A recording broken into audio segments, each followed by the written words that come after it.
अभी रात के ठीक 12 बजे थे। बारिश थम चुकी थी, लेकिन खिड़की से बाहर अंधेरा ऐसा लग रहा था जैसे आसमान ने किसी गहरी साजिश को छुपा रखा हो।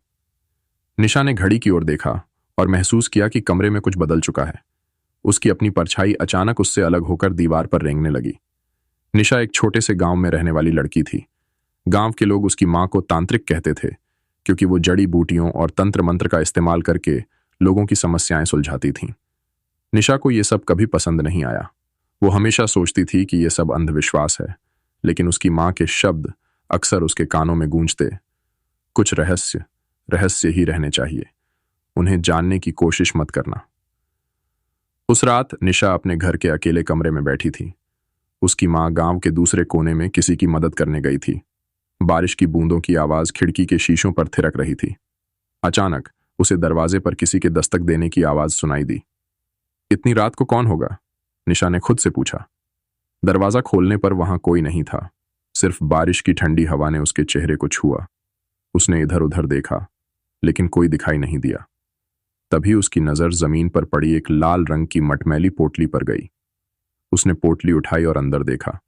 उसमें एक काले रंग की माला, एक चिट्ठी और एक अजीब सी गुड़िया थी। चिट्ठी पर लिखा था, अगर इसे वापस नहीं रखा तो अंजाम के लिए तैयार रहना। निशा ने हंसते हुए चिट्ठी को किनारे रख दिया। उसे लगा कि कोई मजाक कर रहा है।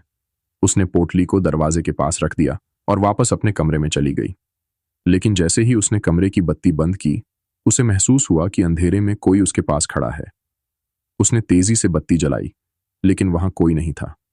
उसके मन में एक बेचैनी होने लगी। उसने खिड़की के बाहर झांका तो उसे सामने वाले पेड़ पर किसी का साया झूलता हुआ दिखा। वो साया धीरे धीरे उसकी खिड़की की ओर बढ़ने लगा। डर के मारे उसने खिड़की के पर्दे खींच दिए और अपने बिस्तर पर जाकर बैठ गई। अजीब घटनाओं की शुरुआत उस रात निशा को नींद नहीं आई। आधी रात को उसे महसूस हुआ कि उसके कमरे में कोई और भी है। परछाइयों का खेल उसकी दीवारों पर चल रहा था। अचानक पोटली में रखी गुड़िया खुद ब खुद कमरे के दरवाजे के पास आ गई। गुड़िया के होंठ अचानक हिलने लगे और उसमें से एक अजीब सी आवाज आई, तुमने इसे क्यों छुआ? निशा ने घबराकर गुड़िया को उठाया और खिड़की से बाहर फेंक दिया, लेकिन अगले ही पल गुड़िया फिर से उसके कमरे में दिखाई दी। उसने डर के मारे अपनी मां को फोन किया। मां ने फोन उठाते ही कहा, निशा, मैंने तुझे चेतावनी दी थी, उस पोटली को मत छूना, वो एक शापित वस्तु है। लेकिन मां, अब क्या करूं? निशा की आवाज कांप रही थी। उस पोटली को लेकर गांव के श्मशान में जाओ और उसे वहीं छोड़ दो। जल्दी करो, वरना बहुत देर हो जाएगी। श्मशान की यात्रा रात के सन्नाटे में निशा ने पोटली उठाई और श्मशान की ओर चल पड़ी। रास्ता डरावना था। चारों ओर सिर्फ झींगुरों की आवाज और हवा की सिसकारियां थीं। हर कदम पर उसे ऐसा लग रहा था कि कोई उसके पीछे चल रहा है। श्मशान पहुंचते ही उसे महसूस हुआ कि माहौल अचानक ठंडा हो गया है। चारों ओर घने पेड़ और उनकी परछाइयां उसे घूर रही थीं। निशा ने पोटली को श्मशान के बीच में रखा और पलटकर भागने लगी। लेकिन जैसे ही उसने श्मशान से बाहर निकलने की कोशिश की, एक भारी आवाज गूंजी, तूने मेरी शांति भंग की है, अब तुझे इसकी कीमत चुकानी होगी। निशा ने पीछे मुड़कर देखा। एक लंबी काली आकृति उसके सामने खड़ी थी।